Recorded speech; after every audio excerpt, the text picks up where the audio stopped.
I would like them to be basically bankrupted. Dissolved. I would love it. I would celebrate. People would say, "What about the City fans?" I don't care. I laugh in their faces. They should know. This is unprecedented accusations, by the way. It's not like, back in the Chelsea got a little bit of a slap on the wrist. This is like disgraceful. They've altered history here. This video is being brought to you with thanks to our friends at Surfshark. Surfshark is an app or browser extension that allows you to not only browse the internet entirely anonymously, but also very securely. Surfshark will secure your data with industry-leading measures using uncrackable encryption and the most secure VPN protocols. One subscription with Surfshark will work across all of your devices. I use it for unlocking things like American Netflix. We also use it if we want to watch our Canadian DAZN account and a couple of other bits and pieces. The good news is you can get 83% off. That's right, I did say 83% off. And an additional 3 months free using the Anfield Agenda link in the description. They've also got a really credible and unique 30-day money-back guarantee. If you don't like Surfshark, it doesn't meet your needs, which I'm going to be honest with you, it will and you won't. But if you do, if you want to change, Surfshark give you 30 days to change your mind. Why not give Surfshark a try? You'll be supporting us here at Anfield Agenda and you'll be treating yourself to the best VPN provider out there, bar none. For me, Paddy, with Manchester City, I would like to not look backwards. You know, if you want to make nobody winning the titles those years, fair enough. Although I've got to admit, mate, I'm a shithouse in this. If there was a chance that we'd won one more than United in that retrospective action, if it was like 3-2 in our favour, then maybe I'd be a bit more. But the fact that it's an equal split of 3-3 and it wouldn't really help her chasing down the United kind of helped me say nah. But what I would like them to do is I would like them to be relegated if they are found to be guilty of one, some, or all of the charges. I would like them to be penalised financially, but I would also like them to be potentially opened up to lawsuits from other Premier League clubs. Actually, do you know what? I'm going to be really honest, Paddy. If they're found to be guilty, I would like them to be basically bankrupted. Dissolved. I would love it. I would celebrate. People would say, "What about the City fans?" I don't care. I laugh in their faces. They should know. This is unprecedented accusations, by the way. It's not like, back in the Chelsea got a little bit of a slap on the wrist. This is like disgraceful. They've altered history here. They've stopped Liverpool having a dynasty. They've stopped us having so much. They've caused us a lot of heartbreak. There's probably been people that have fucking died as a result of this tomfoolery, because they're you never know. Like, they should be the book should be thrown at them. And they're a horrible, disgusting club. And if they cease to exist tomorrow, nobody would miss them because their fans would just start supporting Newcastle. So I like to look at the David Maddock post, Paddy, about this, where he says likely to be at least 2-3 years of court cases. Even then, if City are found guilty of Premier League charges, possible further appeals. But if regulations are shown to have been broken to win titles, call it what it is, financial doping, meaning a lengthy ban on all those titles stripped, full stop. The next part, though, is my favourite. He goes on to say, and make no mistake, if more than 100 charges were to be proven, then that's the most sophisticated, professionalized, and successful financial doping program the sport has ever seen. And that's been my argument all along in this, Paddy. It's not about me not liking Manchester City. This is about us as football trying to protect the sport, the integrity of it, and the future of it. Because I've never been one of these, well, the sport's gone that way now, just get on board with it. Nah, the sport has to have some integrity left. It can't just be all about money and cheating and getting away with it. There has to be integrity in the sport. So I hope if City are found guilty that the book is thrown at them. Absolutely. It puts the whole game into disrepute. Even them continuing now, it's like that's all illegitimate. And Pep, the funny thing is, City fans are like, "Oh, nothing's been proven yet." There was no credibility to those trophies anyway. But now, as fans, we can come together and just put a blanket over City and be like, "Oh no, we didn't win them. You don't get nothing." And Pep, that's going to eat Pep Guardiola up inside. He's wasted so many years of his career and life at this club, and not one iota, not one metallic medal is going to have any shred or any ounce of credibility. And also, a funny little caveat here, all that money, all that bullshit, all that financial tinkering, and not one Champions League. You couldn't even cheat your way to a Champions League, you absolute tin pot merchants. It was beautiful. Somebody said to me yesterday, surely you have to feel sorry for Guardiola and the players.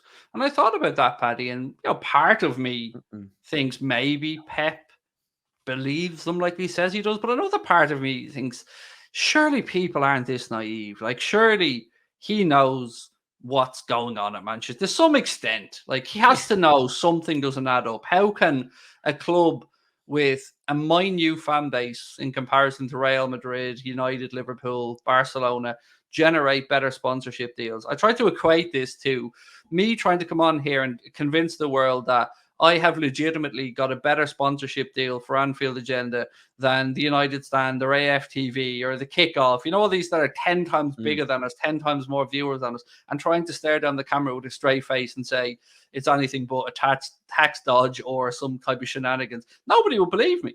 They go, how the hell did you do that? That doesn't make sense. But we're supposed to believe that this shit made sense for Manchester City. Yeah, absolutely. Listen, whatever with the players probably have a bit of leeway here, but Pep Guardiola and the people involved at the boardroom level, if they actually try and act naive and place, like, don't be silly. That clip that came up of Guardiola being questioned about Mancini and some financial tinkering with him, you could see how offended he got. So, no, listen, I don't want to accuse individuals, but to act like they had no involvement is a bit silly. They're such a it is really depressing though, because as much as I'm joking around saying claiming these titles, we have been robbed of those, and rival fans go, look at Liverpool making it out themselves. Liverpool were literally directly impacted by this. Of course, it's about Liverpool as well, directly impacted. Like Jurgen Klopp playing by the rules, Liverpool playing by the rules on the shoestring budget, and you still can't win. But a friend of mine, Tom Garrett, he made a good point though. If the Premier League are allowing these types of owners in, and they're allowing this sort of, these tyrants, who execute people, you expect them to play by the rules. It's the Premier League's own doing. State-funded clubs should never have been allowed in the game. It's ruined it, and it's only going to get worse. It's the Premier League's own doing thing. That's been something that's kind of been sticking with me over the past day or two as I thought about this, because one thing I wondered was, like, would they have the fight? Would they have the stomach for the fight? Because you look at UEFA and they clearly haven't had the stomach for the fight. I mean, they didn't even know that some of their own stuff was time barred. The statute of limitation has been reached them. Now, the beauty here, Paddy, is that not only is there no time barring or no statute of limitations to Premier League charges, they also can't appeal them to the Court of Arbitration for Sport as per the Premier League rules. So that got me kind of excited when I found that out. That did kind of change my outlook on this, because a lot of people were like, oh, they'll just get a slap on the wrist like the UEFA stuff. But yeah, once the Premier League rules, they rule. So that's what it's going to be interesting to see where it goes or what City can actually do. But at the end of the day, it's the Premier League's league. If they have found you to fall foul of the rules, then that's job done. Game, set, and match, surely. Yeah, the Premier League, they have to protect its product here as well, because the most watched league in the world, it generates the most money of any league in the world. You're now seeing the top players, top managers, in the Premier League. So they have to defend it. But what's annoyed me through all of this, Paddy, is the willingness to just laud City in the media throughout this time period, from Sky Sports or other publications. They've just blown smoke up their arse. And I've just been saying all along, I don't believe it. I'm sorry. I just don't believe any of this is true. And now, all of a sudden, the appetite seems to be there a little bit more, because finally, after a 4.5-year investigation, the Premier League have laid 101, Paddy. Think about that for a second, mate. 101 charges. That is a lot to defend. Yeah, that's from the 11-12 season up to the 18-19, and even the ones from then are ongoing investigations. It's not like City have just magically played by the rules in the last 4 or 5 years. But yeah, the Premier League bided their time. They wanted to make sure they had like an ironclad case here. UEFA came at them, and then it was thrown out because, City have the money to pay for the best legal team. But I think the Premier League clearly waited until it was, stonewall, which is exciting. But it's only exciting if it's actually dealt with properly. Like if they just get a fine, if what's a fine to Man City? Like a fine, no amount of money. Like, it's not. They need to be relegated. And I also seen that if they do get relegated, the Football League have no obligation to accept them, so they could go straight down to the National League, a la Rangers back in the day.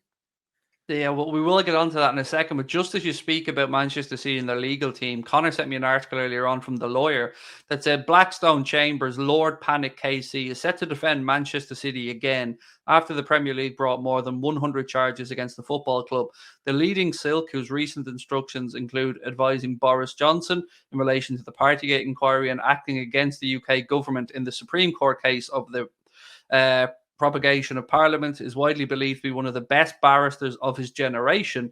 He will go head to head with Blackstone Chambers colleague Adam Lewis, KC, in what is shaping up to be one of the biggest, most expensive sports law battles in history.